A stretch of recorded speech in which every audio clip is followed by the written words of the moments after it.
This should give you a rough idea of the festival so far.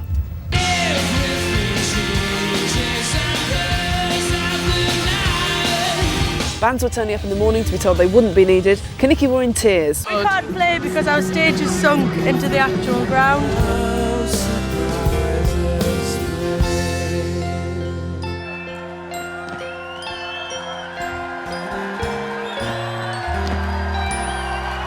The BBC would be crazy to return, right? Wrong! And it was muddy familiar the following year. It's raining! But there was one consolation for festival goers. For the first time this year, the festival is acknowledging the cash point culture, so money's on tap 24 hours a day, if you're prepared for a wait. Behind me, the sacred site of Glastonbury Hill. Below me, a whole city of tents and a stage. In a moment, Robbie Williams will be on.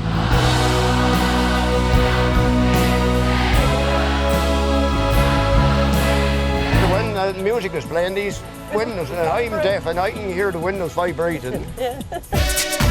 We sent odd couple Boris and Billy in search of the essence of Glastonbury. Now, what do you say? Do you say Glastonbury or Glastonbury? Glastonbury. Glastonbury. Thank you. While over on BBC Choice, the predecessor to BBC Three, Adam and Joe went in search of the ultimate interview. I'm sure it's going to work. It's so beautifully worded.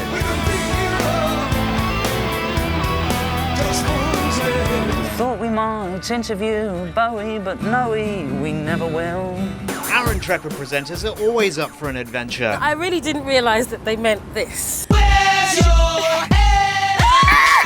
One more? Including new recruit Lauren Laverne. I've come here to the Lost Vagueness Fields. And it was Mark Radcliffe's first day in 2004. Not been a bad old day, the day English National Opera came to Glastonbury. Yeah, which was quite an extraordinary awakening for an awful lot of people. What we're going to hear is Act 3 of Wagner. Sadly, we farewelled one of our own the following year with the passing of Glastonbury veteran John Peel. When he died, I thought, one thing that we could do to pay him a real tribute, to call the new band stage after him. So it's a John Peel stage from now on. He's always here, though, in our hearts. I think he's here in the weather as well. Yeah, definitely. Love Thunderbolt there, lightning there. Enjoy!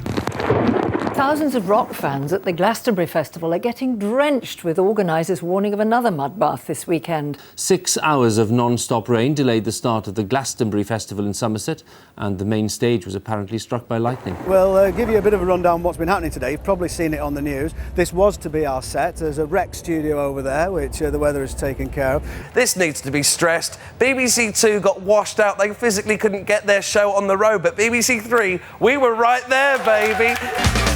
Pride comes before a fall, Rufus.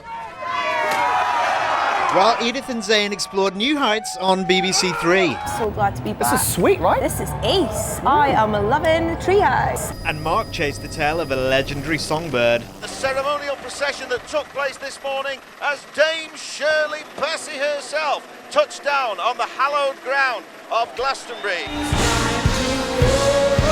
Debate raged in the late noughties over what a headliner, looked like. How you feeling out there, Jay? What it look like. Get a look at it up close. This is what it looks like.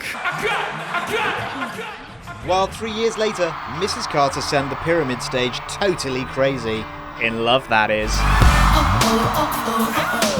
This night was a dream. You said you were a rock star. I felt like a rock star. But headliners weren't the only things changing.